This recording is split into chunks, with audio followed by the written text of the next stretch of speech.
Hello everyone welcome back to it's my lifestyle blogs. ಈ ವಿಡಿಯೋದಲ್ಲಿ ನಿಮಗೆ ತುಂಬಾ ಮುಖ್ಯವಾದ ವಿಷಯನ ತಿಳಿಸ್ಕೊಡ್ತಿದ್ದೀನಿ. ನಾವು ತುಂಬಾ ಕಷ್ಟದಲ್ಲಿದ್ದೀವಿ, ಜೀವನದಲ್ಲಿ ಸುಖ ಅನ್ನೋದೇ ನೋಡಿಲ್ಲ, ತುಂಬ ಕಷ್ಟದಲ್ಲಿದ್ದೀವಿ. ನಮ್ಗೆ ಈ ಕಷ್ಟಗಳಿಂದ ವಿಮುಕ್ತಿನೇ ಸಿಗಬೇಕು ಅಂತಂದಾಗ ನಾವು ಏನು ಮಾಡಬೇಕು, ಜೀವನದಲ್ಲಿ ಒಂದು ಬಾರಿ ಆದರೂ ಈ ಥರ ದೀಪಾರಾಧನೆ ಮಾಡಿ ಖಂಡಿತವಾಗೂ ಆ ಕಷ್ಟದಿಂದ ನಾವು ಹೊರಗಡೆ ಬರ್ತೀವಿ. ಹಾಗೆ ಆ ವೆಂಕಟೇಶ್ವರನಿಗೆ ಜೀವನದಲ್ಲಿ ಅಟ್ಲೀಸ್ಟ್ ಒಂದು ಶನಿವಾರ ಆದರೂ ಈ ಥರದ್ದು, ಶನಿವಾರನೇ ಅಂತಲ್ಲ, ಏಕಾದಶಿ ದಿನ ಬೇಕಾದರೂ ಈ ಥರ ದೀಪಾರಾಧನೆ ಮಾಡ್ಬೋದು. ನಮ್ಮ ಜೀವನದಲ್ಲಿ ಏನೇ ಕಷ್ಟಗಳಿದ್ರೂ ಖಂಡಿತವಾಗೂ ವಿಮುಕ್ತಿ ಆಗ್ತವೆ. ಆ ವೆಂಕಟೇಶ್ವರ ಅನುಗ್ರಹ ಖಂಡಿತವಾಗೂ ಸಿಗುತ್ತೆ. ಇದಕ್ಕೆ ನಾನೇ ಸಾಕ್ಷಿ ಅಂತಲೇ ಹೇಳ್ತೀನಿ. ಇದಂತೂ 100% ಆಗಿ ನಮಗೆ ರಿಸಲ್ಟ್ ಸಿಗುತ್ತೆ ಈ ಥರ ಮಾಡೋದ್ರಿಂದ. ಹಾಗಾಗಿ ನಾನು ಒಂದು ಶನಿವಾರ ಈ ಥರನ ಮಾಡ್ತಿದ್ದೀನಿ. ಹಾಗೆ ಅಕ್ಕಿ ಹಿಟ್ಟಿನ ದೀಪಾರಾಧನೆ, ಅದರ ಜೊತೆಗೆ ಏಲಕ್ಕಿ ಮಾಲೆ. ಏಲಕ್ಕಿ ಮಾಲೆ ಹಾಕೋದ್ರಿಂದ ನಾವು ಎಂಥ ದರಿದ್ರದಲ್ಲಿದ್ರೂ ಆ ದರಿದ್ರದಿಂದ ಮುಕ್ತಿಯಾಗಿ ನಮಗೆ ಒಳ್ಳೆ ಜೀವನವನ್ನು ರೂಪಿಸ್ಕೊಳ್ಳೋಕ್ಕೆ ಅವಕಾಶ ಇರುತ್ತೆ. ಹಾಗೆ ಎಷ್ಟೇ ಕಷ್ಟಗಳಿದ್ರೂ ನಾವು ಹೊರಗಡೆ ಬರ್ಬೋದು ಅಂತ ನಾನು ಖಂಡಿತವಾಗೂ ಹೇಳ್ತೀನಿ. ಹಾಗೆ ಫ್ರೆಂಡ್ಸ್, ನನ್ನ ಚಾನಲ್ ಆದರೂ ಫಸ್ಟ್ ಟೈಮ್ ನೋಡ್ತಿದ್ರೆ ಸಬ್ಸ್ಕ್ರೈಬ್ ಮಾಡ್ಕೊಳ್ಳಿ. ಹಾಗೆ ನಂದು ಈಗ ಹೊಸ ಚಾನಲ್ ಆಗಿರೋದು, ದಯವಿಟ್ಟು ನನಗೆ ಸಬ್ಸ್ಕ್ರೈಬ್ ಮಾಡ್ಕೊಳ್ಳಿ ನೋಡಿ. ಹಾಗೆ ನನ್ನ ಚಾನಲ್ಗೆ ಸಪೋರ್ಟ್ ಮಾಡಿ. ನಿಮ್ಮ ಫ್ರೆಂಡ್ಸ್ಗೆ, ಫ್ಯಾಮಿಲಿ ಮೆಂಬರ್ಸ್ಗೆಲ್ಲ ಈ ವಿಡಿಯೋನ ಶೇರ್ ಮಾಡಿ. ಹಾಗೆ ನಿಮಗೂ ಇಷ್ಟ ಆಯಿತು ಅಂತ ಅಂದರೆ ಒಂದು ಲೈಕ್ನ ಮಾಡಿ. ಫ್ರೆಂಡ್ಸ್, ಇದು ನಾನು ಒಂದು ಶನಿವಾರ ಈ ಥರ ಮಾಡೋಣ ಅಂತ ಮಾಡ್ತಿದ್ದೀನಿ.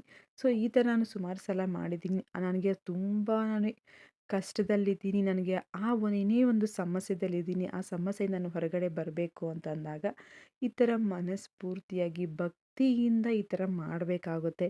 ಈ ಥರ ಮಾಡೋದ್ರಿಂದ ಏಲಕ್ಕಿ ಮಾಲೆ ಆ ವೆಂಕಟೇಶ್ವರನಿಗೆ ಸಮರ್ಪಣೆ ಮಾಡೋದ್ರಿಂದ ನಮಗೆ ಎಕನಾಮಿಕ್ಲಿ ಏನಾದ್ರು ಪ್ರಾಬ್ಲಮ್ ಇದೆ ಅಂದರೆ, ಆರ್ಥಿಕವಾಗಿ ನಮಗೆ ಹಣಕಾಸಿನ ಸಮಸ್ಯೆ, ನಮ್ಮ ದುಡ್ಡೇನಾದರೂ ಎಲ್ಲಿನ ಸಿಗಾಕ್ಕೊಂಡಿರೋದಾಗಿರ್ಬೋದು, ಇಲ್ಲ ನಮ್ಗೆ ಯಾವ ರೂಪದಲ್ಲೂ ದುಡ್ಡು ಬರ್ತಿಲ್ಲ ಅನ್ನೋದಾದ ಅಂಥ ಟೈಮಲ್ಲಿ ಈ ಏಲಕ್ಕಿ ಮಾಲೆ ಹಾಕಿ ನಾವು ಈ ಥರ ಅಕ್ಕಿ ಇಟ್ಟು ದೀಪಾರಾಧನೆ ಮಾಡೋದ್ರಿಂದ ಆ ದುಡ್ಡು ನಮಗೆ ಬೇಗನೆ ವಾಪಸ್ ಸಿಗುತ್ತೆ.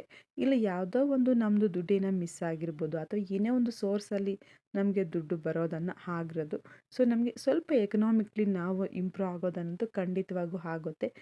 ಏಲಕ್ಕಿ ಅನ್ನೋದು ಲಕ್ಷ್ಮಿಗೆ ಇಷ್ಟವಾದದ್ದು. ಹಾಗೆ ಲಕ್ಷ್ಮಿ ಅನುಗ್ರಹ ಮೇಯ್ನ್ ಅಂತಂದರೆ ಏಲಕ್ಕಿ ಪರಿಮಳ. ಆ ಏಲಕ್ಕಿ ವಾಸನೆಗೆ ಆ ಲಕ್ಷ್ಮಿ ಬೇಗನೆ ಅನುಗ್ರಹ ಮಾಡ್ತಾಳೆ.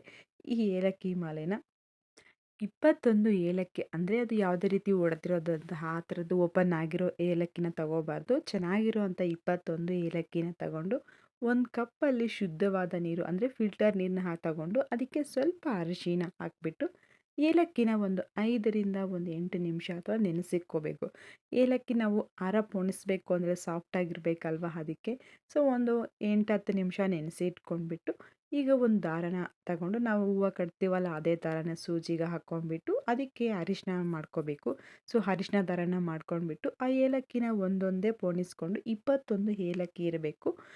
ಏಲಕ್ಕಿ ಸಾಫ್ಟಾಗಿದೆ, ನಮಗೆ ಆರ ಪೋಣಿಸ್ಕೊಳ್ಳೋಕ್ಕೆ ತುಂಬ ಸುಲಭ ಆಗುತ್ತೆ.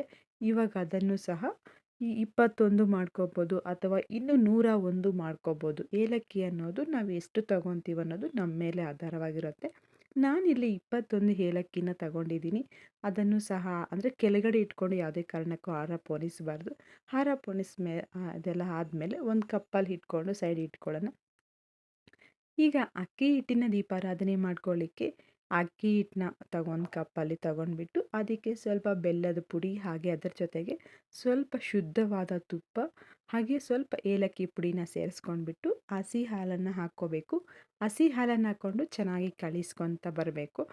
ಈ ಥರ ಅಕ್ಕಿ ಹಿಟ್ಟಿನ ದೀಪಾರಾಧನೆ ನಿಜವಾಗ್ಲೂ ನಮ್ಮ ಜೀವನದಲ್ಲಿ ಒಂದು ಅದ್ಭುತ ನಡೆಯುತ್ತೆ ಅಂತಂದರೆ ಅದು ನಿಜ. ಖಂಡಿತವಾಗೂ ಅದನ್ನು ಸಾಧ್ಯ ಆಗಲೇ ಆಗುತ್ತೆ. ಅಷ್ಟು ಬಿಲೀವ್ ಮಾಡ್ತೀನಿ ನಾನಂತೂ. ತುಂಬ ಪಾಸಿಟಿವ್ನೆಸ್ ಇರುತ್ತೆ.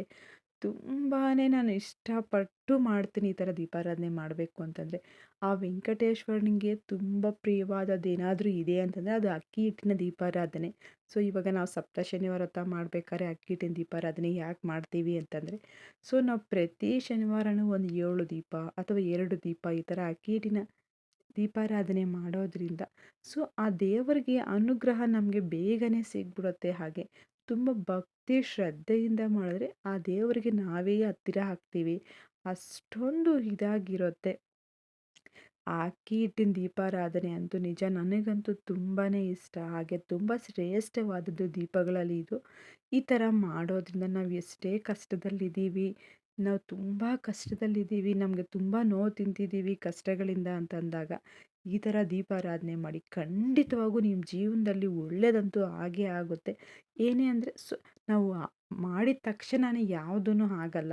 ನಾವು ಕೇಳಿದ ತಕ್ಷಣ ಯಾವ ದೇವರು ಸಹ ನಮಗೆ ಆ ವರನ ಕೊಡಲ್ಲ. ನಾವೇ ಸ್ವಲ್ಪ ಸಮಾಧಾನವಾಗಿ ವೆಯ್ಟ್ ಮಾಡಬೇಕು. ಇವತ್ತು ಮಾಡಿದ್ದೀವಿ, ನಾಳೆ ನನಗೆ ದುಡ್ಡು ಬೇಕು ಅಂತಂದರೆ ಯಾವ ದೇವರೂ ಕೊಡಲ್ಲ ಆ ಥರ. ಸೊ ನಮ್ಮ ಕಷ್ಟಕ್ಕೆ ನಮ್ಮ ಭಕ್ತಿಯಿಂದ ಮಾಡಿದಾಗ ಅದಕ್ಕೆ ಪ್ರತಿಫಲ ಸಿಕ್ಕಲೇ ಸಿಗುತ್ತೆ. ಆದರೆ ಸ್ವಲ್ಪ ನಿಧಾನ ಆದರೂ ಆಗ್ಬೋದು. ಇನ್ನು ಕೆಲವರಿಗೆ ಇನ್ಸ್ಟೆಂಟಾಗಿ ರಿಸಲ್ಟ್ ಬರುತ್ತೆ. ಇನ್ನು ಕೆಲವ್ರಿಗೆ ಸ್ವಲ್ಪ ತಡ ಆಗುತ್ತೆ ಅಷ್ಟೇ. ಬಟ್ ಭಗವಂತ ಅಂತೂ ಅನುಗ್ರಹ ನೀಡಲೇ ನೀಡ್ತಾನೆ. ಸೊ ನಾವು ಮಾಡೋ ಕೆಲಸದಲ್ಲಿ ನೀತಿ, ನಿಯತ್ತು ಹಾಗೆ ಮನಸ್ಸು ಶುದ್ಧವಾಗಿದ್ದರೆ ಖಂಡಿತವಾಗೂ ನಮಗೆ ಒಳ್ಳೆಯದಾಗುತ್ತೆ ಅಂತ ನಾನು ನಂಬುತ್ತೀನಿ. ಸೊ ಹಾಗೆ ಇವತ್ತು ನಾನೊಂದು ಸಲ ಅಂದ್ಕೊಂಡಿದ್ದೆ ಯಾವುದೋ ಒಂದು ಪ್ರಾಬ್ಲಮಿಂದ ಹೊರಗಡೆ ಬರಬೇಕು, ಈ ಥರ ಮಾಡ್ತೀನಿ ಅಂತ. ಸೊ ಹಾಗೆ ನನಗೂ ಅದು ಸಾಲ್ವ್ ಆಯಿತು. ಆದರೆ ನಾನು ಒಂದು ಶನಿವಾರ ಈ ಥರ ಮಾಡೋಣ ಅಂತ ಇದು ಮಾಡಿಕೊಂಡೆ. ಅದಕ್ಕೆ ಇವತ್ತು ಶನಿವಾರನ ಸ್ವಲ್ಪ ಬೇಗನೆ ಅಂತಂದರೆ 3 ಗಂಟೆಗೆ ಎದ್ಬಿಟ್ಟು ಹೊರಗಡೆ ಎಲ್ಲ ಕ್ಲೀನ್ ಮಾಡಿಕೊಂಡು, ಹಾಗೆ ಇನ್ನು ಪೂಜೆಗೂ ದೇವ್ರ ಸಾಮಾನೆಲ್ಲ ನಿನ್ನೆನೇ ಎಲ್ಲ ಕ್ಲೀನ್ ಮಾಡಿ ಇಕ್ಬಿಟ್ಟು ಎಲ್ಲ ರೆಡಿ ಮಾಡಿ ಇಕ್ಕಿದ್ದೀನಿ. ಸೊ ಹಾಗೆ ಇನ್ನು ಏಕೆಂದರೆ ಈ ಥರ ಅಕ್ಕಿ ಹಿಟ್ಟಿನ ದೀಪಾರಾಧನೆ ಮಾಡಬೇಕಾದ್ರೆ ಸ್ವಲ್ಪ ಮುಂಜಾನೆ ಮಾಡ್ಕೋಬೇಕು. ಇಲ್ಲ ನಮ್ಗೆ ಆಗಿಲ್ಲ ಅಂತಂದರೆ ಬೆಳಿಗ್ಗೆಯಿಂದ ಉಪವಾಸ ಇದ್ದು ಸಂಜೆ ಗೋಧೂಳಿ ಸಮಯದಲ್ಲಿ 5:30 6 ಗಂಟೆ ಒಳಗಡೆ ಆವಾಗಾದರೂ ದೀಪಾರಾಧನೆ ಮಾಡ್ಕೋಬೋದು. ಸೊ ನಮಗೆ ಯಾವಾಗ ಅನುಕೂಲ ಆಗುತ್ತೆ ಅಂತಂದರೆ ಆವಾಗ ಮಾಡ್ಕೋಬೋದು. ಸೊ ನನಗೆ ಸ್ವಲ್ಪ ಬೇಗನೆ ಅರ್ಲಿ ಮಾರ್ನಿಂಗೇ ಮಾಡಿಬಿಡೋಣ ಅಂತ 3 ಗಂಟೆ ಎದ್ದು ಎಲ್ಲ ಕ್ಲೀನ್ ಮಾಡಿಕೊಂಡು ನಾನೂ ರೆಡಿಯಾಗಿ ಆಲ್ಮೋಸ್ಟ್ ಈ ಥರ ಮಾಡಬೇಕು ಅಂತ ಪ್ಲ್ಯಾನ್ ಇದ್ದಾಗ ಹಿಂದಿನ ದಿನವೇ ದೇವ್ರ ಸಾಮಾನೆಲ್ಲ ಎಲ್ಲ ಕ್ಲೀನ್ ಮಾಡಿಕೊಂಡು ದೇವ್ರ ಮನೆಯೆಲ್ಲ ಶುದ್ಧ ಮಾಡಿಕೊಂಡು, ಹಾಗೆ ಹೂವು ಬೇಕಾದದ್ದೆಲ್ಲ ರೆಡಿ ಮಾಡಿಕೊಂಡು ಮಾರ್ನಿಂಗ್ ಎದ್ದು ಸ್ನಾನ ಮಾಡ್ಕೊಂಡು ಈ ಥರದ್ದು ರೆಡಿ ಮಾಡಿಕೊಂಡು ಸ್ವಲ್ಪ ಬೇಗನೆ ಆಗುತ್ತೆ. ಸೊ ಫಸ್ಟ್ ಟೈಮ್ ಏನಾದ್ರು ಅಕ್ಕಿ ಹಿಟ್ಟಿನ ದೀಪಾರಾಧನೆ ಮಾಡ್ತಿರ್ತೀರಲ್ಲ, ಅವರಿಗೆ ಸ್ವಲ್ಪ ಕಷ್ಟ ಆಗುತ್ತೆ. ಹಿಟ್ಟು ಕಳಿಸ್ಕೋಬೇಕಾದ್ರೆ ಹಾಲು ದಯವಿಟ್ಟು ಜಾಸ್ತಿ ಹಾಕೋಕ್ಕೆ ಹೋಗಬೇಡಿ. ಸ್ವಲ್ಪ ಸ್ವಲ್ಪ ಹಾಕ್ಕೊಂಡು ನಾವು ಚಪಾತಿ ಹಿಟ್ಟು ಯಾವ ಥರ ಮಾಡ್ಕೊತೀವೋ ಆ ಹದಕ್ಕೆ ರೆಡಿ ಮಾಡಿಕೊಂಡ್ರೆ ದೀಪಗಳನ್ನೋದು ಪರ್ಫೆಕ್ಟಾಗಿ ಬರ್ತವೆ. ಸ್ವಲ್ಪ ತೆಳುವಾದ್ರೂ ಆ ದೀಪ ಅಷ್ಟೊಂದು ಬರಲ್ಲ. ಫಸ್ಟ್ ಟೈಮ್ ಟ್ರೈ ಮಾಡಿದಾಗ ಸ್ವಲ್ಪ ಹೆಚ್ಚು ಕಮ್ಮಿ ಆಗ್ತವೆ. ಸ್ವಲ್ಪ ನಿಧಾನಕ್ಕೆ ಟ್ರೈ ಮಾಡಿರಿ. ನಾನು ಈ ಥರ ಕೈಯಲ್ಲೇ ತೋರಿಸಿದ್ನಲ್ಲ, ನಾನು ಮೊದಲು ಒಂದು ಸಲ ಮಾಡಿದಾಗ ಗ್ಲಾಸಲ್ಲಿ ಮಾಡಿದ್ದೆ. ಆವಾಗ ಗ್ಲಾಸಲ್ಲೂ ಚೆನ್ನಾಗಿ ಮಾಡ್ಕೋಬೋದು. ಬಟ್ ಫಸ್ಟ್ ಟೈಮ್ ಮಾಡೋರಿಗೆ ಸ್ವಲ್ಪ ಕಷ್ಟ ಆಗುತ್ತೆ ಅಂತ ನಿಮ್ಗೆ ಈ ಥರ ಕೈಯಲ್ಲೇ ಸಿಂಪಲ್ಲಾಗಿಯೇ ತೋರಿಸ್ತಿದ್ದೀನಿ ಅಷ್ಟೇ. ಈ ಥರ ಕೈಯಲ್ಲಿ ನೀವು ಒಂದು ಬೆರಳಿಂದ ಹೋಲ್ ಮಾಡಿಕೊಂಡ್ರು ಸೆಂಟ್ರಿಗೆ ಸ್ವಲ್ಪ ಸ್ವಲ್ಪ ಅಗಲ ಮಾಡ್ಕೊಳ್ತಾ ಹೋದರೆ ಅದು ಒಂದು ಶೇಪಲ್ಲಿ ದೀಪದ ಥರ ಆಗುತ್ತೆ. ಸೊ ಆ ಥರ ಮಾಡ್ಕೋಬೋದು. ಸ್ವಲ್ಪ ನಿಧಾನಕ್ಕೆ ಮಾಡಿಕೊಂಡ್ರೆ ಆ ಶೇಪ್ ಕರೆಕ್ಟಾಗಿ ಬರುತ್ತೆ. ಹಾಗೆ ಹಿಟ್ಟೂ ಅಷ್ಟೇ ಒಂದು ಹದಕ್ಕೆ ಕರೆಕ್ಟ್ ಲೆವೆಲಲ್ಲೇ ಹಿಟ್ಟನ್ನ ಕಳಿಸ್ಕೊಳ್ರಿ. ಜಾಸ್ತಿ ತೆಳುವಾಗಿ ಕಲಿಸ್ಕೊಂಡ್ಬಿಟ್ರೆ ಅದು ಉಂಡೆನೂ ಬರಲ್ಲ ಮತ್ತು ದೀಪಗಳು ಆಗೋದಿಲ್ಲ. 7 ದೀಪಗಳನ್ನ ಹಚ್ಚಬೇಕಾಗುತ್ತೆ. ವೆಂಕಟೇಶ್ವರನಿಗೆ 7 ವಾರ ಅಥವಾ 7 ಶನಿವಾರಗಳು ಈ ಥರ ಬರ್ತಾವಲ್ಲ, ಸೊ ಹಾಗಾಗಿ 7 ದೀಪಗಳನ್ನು ಹಚ್ಚಬೇಕು. ಇಲ್ಲ ನಿಮ್ಗೆ ಆಗಲ್ಲ 7 ಅಂತಂದರೆ 2 ದೀಪ ಬೇಕಾದ್ರೂ ಹಚ್ಕೋಬೋದು. ಈಗ ಇದಕ್ಕೇ ಅರಿಶಿನ ಮತ್ತು ಕುಂಕುಮನ ಈ ಥರ ನಾವು ಹಚ್ಚಿದಿರೋದು ಶ್ರೀನಿವಾಸನಿಗೆ ಆಗಿರೋದ್ರಿಂದ 3 ನಾಮಗಳು ಇಕ್ಬೇಕಲ್ವ.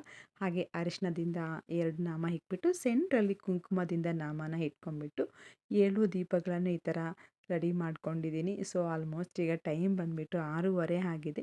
ಸೊ ಈ ಕಡೆ ಎಲ್ಲ ಪೂಜೆ ಎಲ್ಲ ರೆಡಿ ಆಗ್ತಿದೆ. ಇನ್ನೊಂದು ಕಡೆ ನಾನು ಇದೆಲ್ಲ ಹಚ್ಚಿಬಿಟ್ಟು ಒಂದು 5 ನಿಮಿಷ ಡ್ರೈ ಆಗೋಕ್ಕೆ ಬಿಟ್ಬಿಟ್ಟಿದ್ದೀನಿ. ಇನ್ನೊಂದು ಕಡೆ ದೇವ್ರ ಮನೆ ಸಾಮಾನೆಲ್ಲ ತೊಳ್ಕೊಂಡು ರೆಡಿ ಮಾಡಿಟ್ಕೊಂಡಿದ್ನಲ್ಲ ಅದನ್ನೇ ಇಕ್ಬಿಟ್ಟು ಹೂವೆಲ್ಲ ಇಟ್ಕೊಂಡು ಹಾಗೆ ಇನ್ನೆಲ್ಲ ಪೂಜೆಗೆಲ್ಲ ಸಿದ್ಧತೆ ಮಾಡ್ಕೊಂಡಿದ್ದೀನಿ.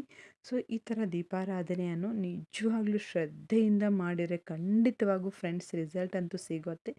ಬಟ್ ನೀವೇ ಹೇಳ್ತೀರ 1-2 ವಾರ ಅಥವಾ 1 ವಾರ ಭಕ್ತಿಯಿಂದ ಮಾಡಿ ನೋಡಿ, ಆಮೇಲೆ ನೀವೇ ಹೇಳ್ತೀರ ನಿಜವಾಗ್ಲೂ ನಮಗಿದು ವರ್ಕ್ ಆಯಿತು, ಪಾಸಿಟಿವ್ನೆಸ್ ಬಂತು ಅಂತ.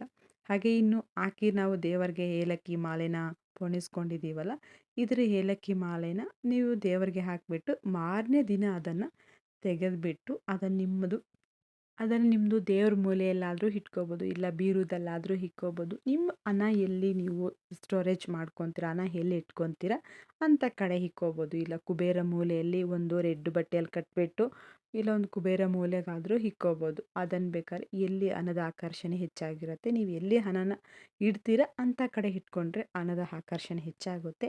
ಏಲಕ್ಕಿ ಮಾಲೆಗೆ, ಏಲಕ್ಕಿ ಘಮಗೆ ಲಕ್ಷ್ಮಿ ಆಕರ್ಷಣೆ ತುಂಬಾ ಹೆಚ್ಚಾಗಿರುತ್ತೆ.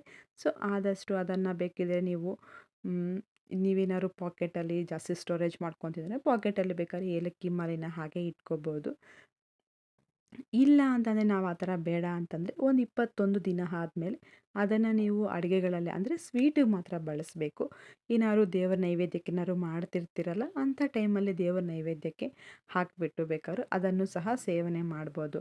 ಇನ್ನು ಈ ದೀಪಾರಾಧನೆ ಎಲ್ಲ ರೆಡಿ ಆಯ್ತಲ್ಲ, ನಾನು ಪೂಜೆ ಮಾಡೋದನ್ನು ಅಷ್ಟೊಂದು ಡೀಟೇಲಾಗಿ ತೋರಿಸಿಲ್ಲ. ಪೂಜೆ ಎಲ್ಲ ಆದಮೇಲೆ ನಿಮಗೆ ಕೆಲವೊಂದು ಕ್ಲಿಪ್ಸ್ ಎಲ್ಲ ಆ್ಯಡ್ ಮಾಡಿದ್ದೇನೆ. ಯಾಕಂದರೆ ಪೂಜೆ ಮಾಡಬೇಕಾದ್ರೆ ನಾನೇನು ವೀಡಿಯೋ ಶೂಟ್ನ ಮಾಡ್ಕೊಂಡಿಲ್ಲ. ಸೊ ಈ ದೀಪಗಳೆಲ್ಲ ಇಕ್ಬಿಟ್ಟು ಇದಕ್ಕೆ ನೀವು ತುಪ್ಪದಿಂದ ಆದರೂ ಹಚ್ಬೋದು. ಇಲ್ಲ ಅಂತಂದರೆ ಎಳ್ಳೆಣ್ಣೆ ಯಾವ್ದು ಬೇಕಿದೆ ಇವೆರಡರಲ್ಲಿ ಯಾವುದಾದ್ರೂ ಒಂದನ್ನು ಬಳಸಬೇಕಾಗುತ್ತೆ. ಬಟ್ ಅದು ಬಿಟ್ಟು ಇನ್ನು ಬೇರೆ ಯಾವುದೇ ಎಣ್ಣೆ ಬಳಸಂಗಿಲ್ಲ. ತುಪ್ಪ ಅಥವಾ ಎಳ್ಳೆಣ್ಣೆ. ನಾನು ಇವತ್ತು ತುಪ್ಪದಲ್ಲೇ ದೀಪಾರಾಧನೆ ಮಾಡ್ತಿದ್ದೀನಿ. ತುಪ್ಪ ನಾವು ಹೆಂಗೂ ಶ್ರೇಷ್ಠವಾಗಿರುತ್ತೆ. ತುಪ್ಪ ತುಂಬಾ ಇಷ್ಟ. ದೇವ್ರಿಗಂತೂ ತುಪ್ಪ ದೀಪಾರಾಧನೆ ಅಲ್ವಾ. ಅದಕ್ಕೆ ಇನ್ನು ದೀಪ ಎಲ್ಲ ರೆಡಿ ಆದಮೇಲೆ ಈ ಥರ ಅರಿಶಿನ ಕುಂಕುಮ ಎಲ್ಲ ಇಕ್ಬಿಟ್ಟು ಇದಕ್ಕೆ 2 ಬತ್ತಿನ ಹಾಕ್ಕೋಬೇಕು. 7 ದೀಪಗಳಿಗೆ 2 ಬತ್ತಿನ ಸೇರಿಸ್ಕೊಂಡ್ಬಿಟ್ಟು ಹಾಗೆ ನಿಮಗೆ ನೈವೇದ್ಯಕ್ಕೆ ಏನು ಮಾಡೋಕ್ಕೆ ಆಗುತ್ತೆ ಅಂತಂದರೆ ಆ ಥರದ್ದು ಅವಲಕ್ಕಿ ರಸಾಯನ ಮಾಡ್ಕೋಬೋದು. ಇಲ್ಲ ರವೆಯಿಂದ ಸಜ್ಜಿಗೆ, ಸ್ವಲ್ಪ ಕೇಸರಿ ಬಾತ್ ಥರ, ಅಥವಾ ಏನೂ ಮಾಡೋಕ್ಕಾಗಿಲ್ಲ ಅಂದರೆ ಸ್ವಲ್ಪ ಹಾಲು ಮತ್ತು ಶಾವಿಗೆ ಹಾಕ್ಬಿಟ್ಟು ಈ ಥರ, ಇಲ್ಲಾಂದರೆ ಒಂದು ಲೋಟದಲ್ಲಿ ಹಾಲನ್ನ ಇಕ್ಬಿಟ್ಟು, ಇಲ್ಲ ಬರೀ ಹಣ್ಣುಗಳಿಂದ ಒಂದು ರಸಾಯನ ಥರ ಮಾಡ್ಕೋಬೋದು.